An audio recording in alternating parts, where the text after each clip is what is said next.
আজকে ঢাকা বিশ্ববিদ্যালয়ের 105 বছরের ইতিহাসে প্রথমবারের মতো এমন একটি ছাত্র সংসদ নির্বাচন অনুষ্ঠিত হলো যেটি অন্তর্ভুক্তিমূলক, গণতান্ত্রিক এবং প্রতিনিধিত্বমূলক নয়। পরাধীন পাকিস্তান আমলে, স্বাধীন বাংলাদেশে, গণতান্ত্রিক রাষ্ট্র ব্যবস্থায়, এমনকি সামরিক স্বৈরাচারের সময়েও ঢাকা বিশ্ববিদ্যালয়ে অনুষ্ঠিত প্রত্যেকটি ছাত্র সংসদ নির্বাচনে এখন পর্যন্ত প্রত্যেকটি ছাত্র সংগঠন সক্রিয়ভাবে অংশগ্রহণ করেছে। সেদিক থেকে এটি ঢাকা বিশ্ববিদ্যালয়ের দীর্ঘ গণতান্ত্রিক ঐতিহ্যিক প্রক্রিয়ায় একটি বড় ব্যত্যয়। একই সঙ্গে এই নির্বাচনটি একটি নিয়ন্ত্রিত নির্বাচন।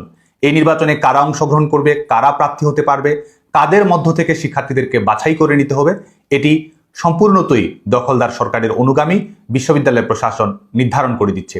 বাংলাদেশের ছাত্র সমাজের বৃহত্তর অংশের প্রতিনিধিত্বকারী ছাত্র সংগঠন, স্বাধীনতা এবং গণতান্ত্রিক আন্দোলনের পুরোধা ছাত্র সংগঠন ডাকসুর সঙ্গে যেই সংগঠনটির ইতিহাস নিবিড়ভাবে জড়িয়ে আছে, সেই সংগঠন বাংলাদেশ ছাত্রলীগের অনুগামী শুভাকাঙ্ক্ষী শিক্ষার্থীদেরকে ঢাকা বিশ্ববিদ্যালয়ের কেন্দ্রীয় ছাত্র সংসদ নির্বাচন 2025 এর প্রক্রিয়া থেকে সম্পূর্ণ বাইরে রাখা হয়েছে। এর কারণে শিক্ষার্থীদের মধ্যে ক্ষোভ রয়েছে। এটি এ কারণে নয় যে বাংলাদেশ ছাত্রলীগের প্রতি সকল শিক্ষার্থী দায়বদ্ধ কিংবা অনুরক্ত, বরং এটি শিক্ষার্থীদের মর্যাদা এবং গণতান্ত্রিক যে বোধ রয়েছে সেটিকে আঘাত করেছে।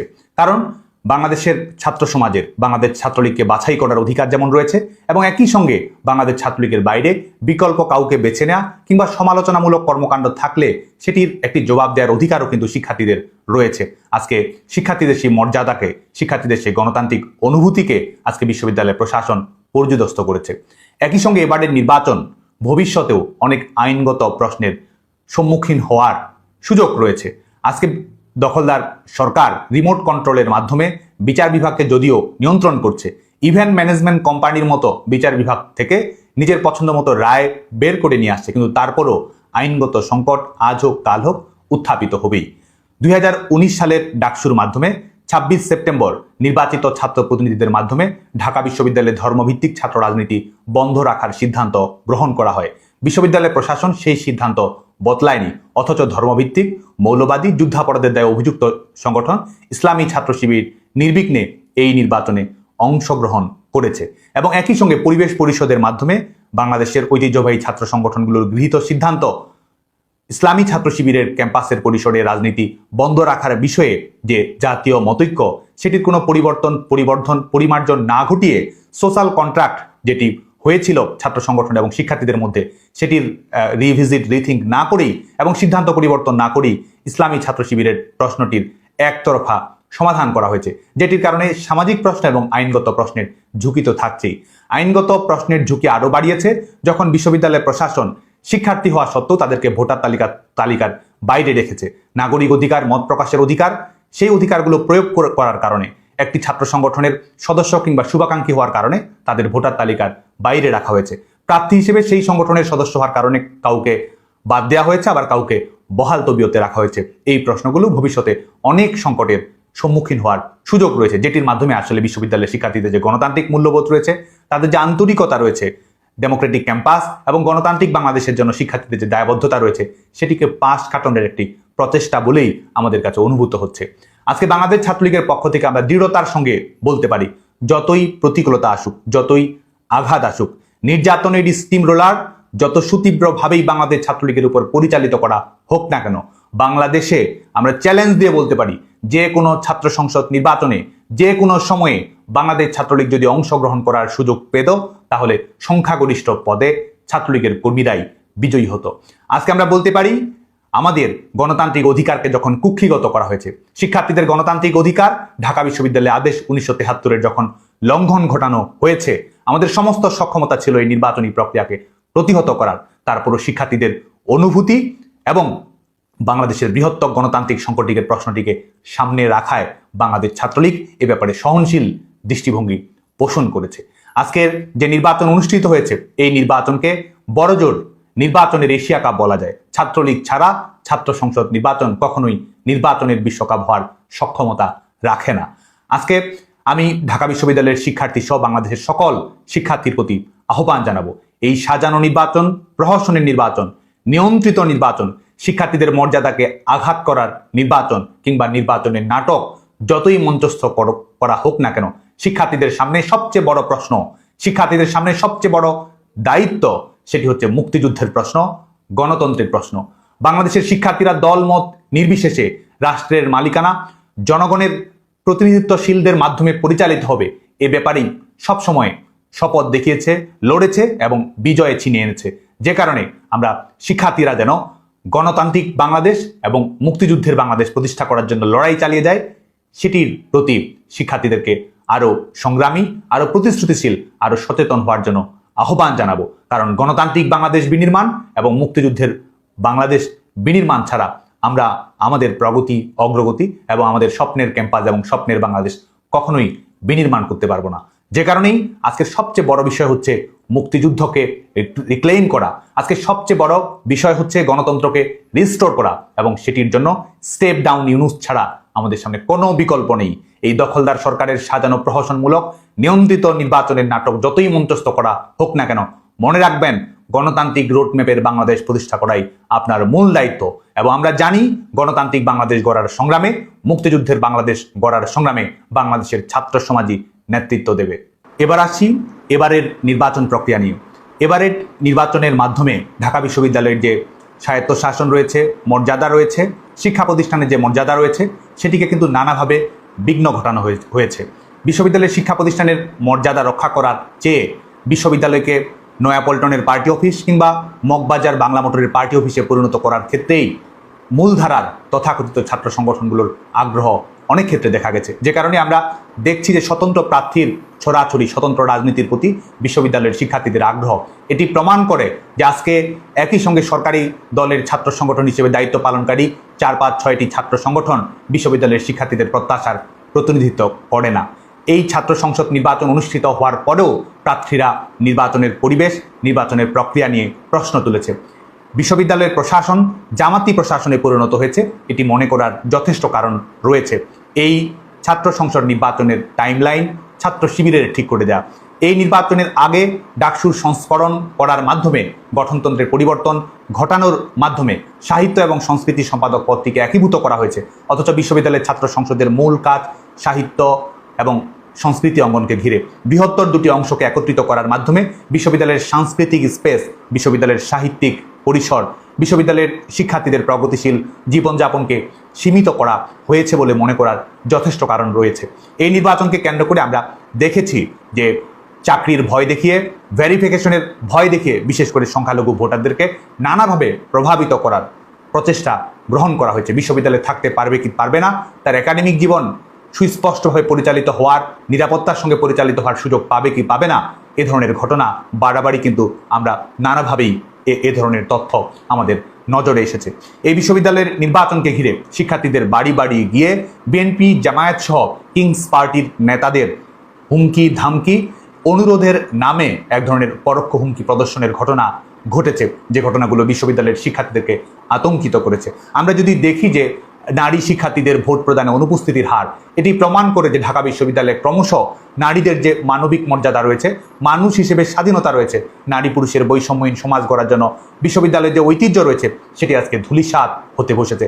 আজকে বিশ্ববিদ্যালয়ের শিক্ষার্থীদের মধ্যে নারী পুরুষের সংখ্যা কাছাকাছি হলেও ভোট প্রদানের ক্ষেত্রে আজকে আমরা দেখেছি যে ফারাকটি অনেক বেশি, যেটি প্রমাণ করে যে মোরাল পুলিশিংয়ের কারণে, মবের রাজনীতির কারণে, সমাজ ব্যবস্থায় উগ্রতা এবং ধর্মান্ধতার প্রদর্শনীর কারণে বিশ্ববিদ্যালয়ের মেয়েরা আজকে স্বাভাবিক যে জীবন, নাগরিক জীবন, রাজনৈতিক জীবন, একাডেমিক জীবন, সেটি নিয়ে নানাভাবে হুমকির মুখে রয়েছে। একই সঙ্গে এই নির্বাচনকে যত ধরনের অনিয়ম ঘটেছে এটি প্রমাণ করে এই দখলদার সরকার একটি ছোট্ট জায়গা, একটি ছোট্ট আয়তনের মধ্যে একটি বিশ্ববিদ্যালয়ের ছাত্র সংসদ নির্বাচন অনুষ্ঠিত করার ক্যাপাসিটিও এই বিশ্ববিদ্যালয় প্রশাসনের নেই, সরকারের নেই। না আছে ক্যাপাসিটি, না আছে নিউট্রালিটি, না আছে সে ধরনের কমিটমেন্ট, বরং রয়েছে সমঝোতার নির্বাচন করার আগ্রহ, সমঝোতার ফলাফল তৈরি করার আগ্রহ, যার প্রমাণ আমরা দেখতে পাই আজকের সারা দিন ব্যাপী এই নির্বাচনকে কেন্দ্র করে যত ধরনের অনিয়ম হয়েছে তার প্রদর্শনীর মাধ্যমে। এবং এটি আমাদের বক্তব্য যাচাই বাছাই করা, আমাদের যুক্তিতর্ক সেটি নয়। আপনি যদি দেখেন যে নির্বাচনকে ঘিরে ক্রিয়াশীল ছাত্র সংগঠনগুলোর প্রার্থীরা কি বলছে, তাহলে কিন্তু এর প্রমাণটি সবার সামনে উন্মুক্ত হয়ে যায়। আমরা দেখেছি যে রোকেয়া হলের শিক্ষার্থীদের যে ভোট কেন্দ্র রয়েছে সেখানে পূর্ব নির্ধারিত ব্যালট, যেটির মাধ্যমে শিক্ষার্থীরা রায় দেওয়ার আগেই এক ধরনের রায় দিয়েছে, বিশ্ববিদ্যালয় প্রশাসন যেন শিক্ষার্থীদের পক্ষ থেকে রায় দিয়েছে। ভোট গণনা কেন্দ্রে বিভিন্ন ধর্মভিত্তিক সংগঠনের নেতাদের উপস্থিতি আমরা দেখতে পেয়েছি। আমরা স্বতন্ত্র প্রার্থীদের যারা বিভিন্ন পদে লড়াই করছে তারা শিবিরের পক্ষে ভোট কারচুপির অভিযোগ নিয়ে এসেছে এবং প্রমাণিত অভিযোগ নিয়ে এসেছে। ব্যালট পেপারে শিবিরের ভিপিজিএস প্রার্থীর পক্ষে ক্রস চিহ্ন দেওয়ার কথা বলা হয়েছে। শিক্ষার্থীরা ভোট দিতে এসেছে। আমরা দেখেছি যে টিএসসিতে এসে শিক্ষার্থী অবলীলায় বলছে যে তার অলরেডি ভোট দেওয়া হয়ে গেছে। আমরা যেন অলরেডি ভোট দেওয়া একটা সময়ের মধ্যে আমরা বসবাস করছি। ক্যাম্পাসের বাইরে বহিরাগতদের প্রদর্শনী কিভাবে করা হয়েছে এবং আমরা এ ধরনের কথাবার্তাও শুনেছি যে গুছিয়ে দেওয়া হচ্ছে। বিশ্ববিদ্যালয়ের জামাতি প্রশাসন কাদেরকে গুছিয়ে দিচ্ছে, কিসের উদ্দেশ্যে গুছিয়ে দিচ্ছে, আজকে কিন্তু এটি নিয়ে ক্রিয়াশীল ছাত্র সংগঠনগুলোর বিভিন্ন পদে যারা প্রতিযোগিতা করছে তারাই কিন্তু বলছে। ব্যালট পেপার বাইরে এনে ভোট দেওয়ার ঘটনা, অডিও ভিডিও কিন্তু আমরা দেখেছি। পূরণ করা ব্যালটে ভোট দেওয়ার ঘটনা এই নির্বাচনকে আমরা দেখেছি। এমনকি ভোট দিতে গেছে বাংলাদেশ ছাত্রলীগের কর্মীও হয়তো নয়, হয়তো মুক্তিযুদ্ধের প্রতি সংবেদনশীল, তাকে কিন্তু ভোট দিতে যাওয়ার অপরাধের কারণে তাকে সরাসরি পুলিশের হাতে তুলে দেওয়া হয়েছে, কারাগারে পাঠিয়ে দেওয়া হয়েছে। এই হচ্ছে মোটা দাগে এবারের ঢাকা বিশ্ববিদ্যালয় কেন্দ্রীয় ছাত্র সংসদ নির্বাচনকে কেন্দ্র করে ঘটনা। আমরা এমনকি এটিও দেখেছি শারীরিক শিক্ষা কেন্দ্রে যতজন ভোটার রয়েছে তার চেয়ে কাস্টিং ভোটের সংখ্যাটি বেশি। মোটা দাগে আজকে দিনব্যাপী ছিল এই ভোটকে কেন্দ্র করে কারচুপি, অনিয়ম, ছিনতাই, রাহাজানি, নানা ধরনের ঘটনা আমরা দেখতে পেয়েছি, যেটি বিশ্ববিদ্যালয়ের শিক্ষার্থীদের যে গণতান্ত্রিক মূল্যবোধ রয়েছে, বিশ্ববিদ্যালয়ের শিক্ষার্থীদের যে আত্মমর্যাদা রয়েছে সেটিকে দুমড়ে মুছতে দেওয়ার একটি প্রচেষ্টা হিসেবে আমাদের কাছে অনুভূত হচ্ছে। সব মিলিয়ে বলা যায় যে লেজুর ভিত্তিক ছাত্র রাজনীতিকে বাংলাদেশের ছাত্র সমাজ না বলেছে, আজকে বিশ্ববিদ্যালয়ের কলেজগুলো সেই লেজুর ভিত্তিক ছাত্র রাজনীতির ইনকিউবেশন সেন্টারে পরিণত হয়েছে। বিশ্ববিদ্যালয়গুলোকে আর সেন্টার অব এক্সেলেন্স বলা যায় না, বরং এগুলো পরিণত হয়েছে পার্টি অফিসে। একই সঙ্গে গোটা বাংলাদেশের বাস্তবতা, বাংলাদেশের আইনের শাসনহীনতা, বাংলাদেশের গণতান্ত্রিক অধিকারহীনতা, বাংলাদেশের মৌলিক অধিকার কুক্ষিগত করার বাস্তবতায় এই সরকারের গণতান্ত্রিক মূল্যবোধের প্রতি ন্যূনতম দায়বদ্ধতা নেই। এই সরকার বাংলাদেশের জনগণের প্রতিনিধিত্ব করে না। এই সরকার জনগণের ক্ষমতা জনগণের কাছে ফিরিয়ে দেওয়ার প্রক্রিয়ায় বিশ্বাস করে না। এই দখলদার সরকার নিরপেক্ষতা হারিয়েছে। এই দখলদার সরকারের সক্ষমতা নেই। এই দখলদার সরকারের ডেমোক্রেটিক ট্রানজিশনের ব্যাপারে আন্তরিকতা নেই। সেদিক থেকে আমরা সুস্পষ্টভাবে বলতে চাই, প্রহসনের সাজানো কিংবা মঞ্চস্থ নির্বাচন করে আত্মতৃপ্ত থাকার দম্ভ আজকের অবৈধ ক্ষমতাধরেরা দেখাতে পারে, কিন্তু আমরা সুস্পষ্ট করে বলতে চাই এই সরকারের ক্ষমতার বৈধতা নেই। এই সরকার বাংলাদেশের রাষ্ট্র ক্ষমতায় আসীন থাকার অধিকার রাখে না এবং ভবিষ্যতে এই দখলদার ফ্যাসিস্ট সরকারের আওতাধীনে বাংলাদেশে কোনো জাতীয় নির্বাচন অনুষ্ঠিত হতে দেয়া হবে না। বাংলাদেশে গণতান্ত্রিক কর্মপ্রক্রিয়ার একমাত্র সমাধান হচ্ছে নিরপেক্ষ সরকারের আওতায় অন্তর্ভুক্তিমূলক নির্বাচন।